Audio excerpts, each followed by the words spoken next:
there, my friend, and welcome back. See, what we're walking through right now is tough. There are a lot of challenges that we are having to face this day and age. Especially, in most countries right now, we are going through that second wave where restrictions are getting tighter.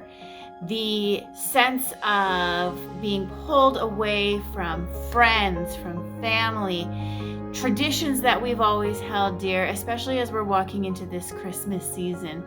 It feels like our world is being controlled and that we don't get a lot of say in our lives.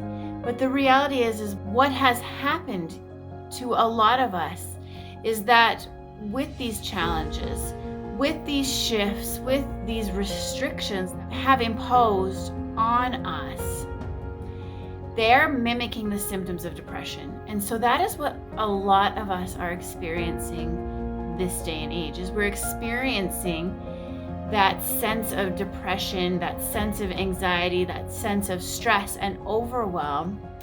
And it's overtaking us, and it's stealing our joy. It is stealing our hope. It is stealing what our future could have looked like. It feels hopeless. It feels like the dreams or the expectations that we had for ourselves are no longer feasible. And as we are slowly approaching the end of this year, it's time for us to start to reflect on this year, to reflect on what we want the future to look like for us. And whether or not we see those things as possible right here, right now, we need to allow ourselves some space to dream, to set goals, and to create a greater sense of resilience in ourselves as we step into new restrictions and the Christmas season. This is a time that is supposed to be full of hope, full of inspiration, full of joy, full of expectation and anticipation. And for a lot of us, we're letting these challenges really cloud what could be some incredible time that we would get to spend with our family, and even to start to create some new traditions in our world. Things don't have to seem as bleak as we might be making them out to be.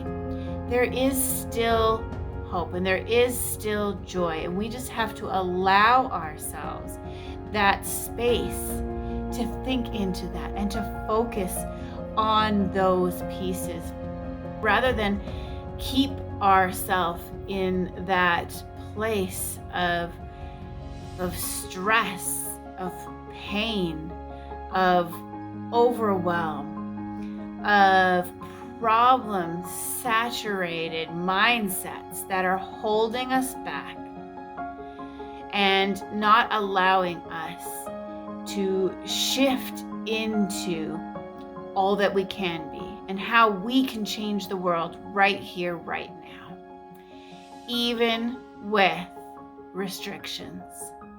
You can still be a light in somebody's world. It's so easy for us to get focused on what everybody else is or isn't doing. And that takes the focus off of me, what I'm doing, who I'm becoming, and how I'm working towards becoming that person. We have to utilize what we do have available to us, the resources, the time that we do have, because we can. You can make a difference. You can make a difference in your world. You can make a difference in yourself.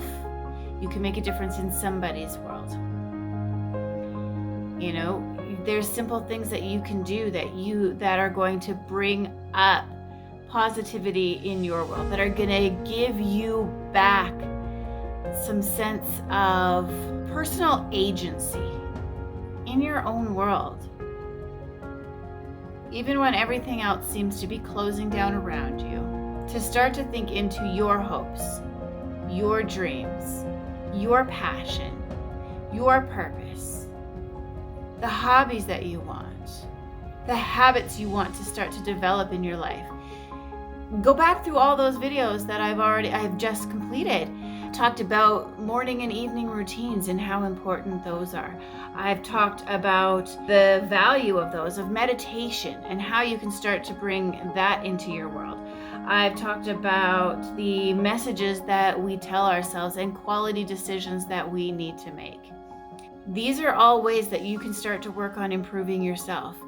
Get into some personal development, podcasts, reading, self-reflection are such important pieces that you can start to bring into your world right here, right now, and you can start to improve who you are. You can start to develop creativity inside of you, excitement, energy that is going to start to lead you towards you being a difference maker.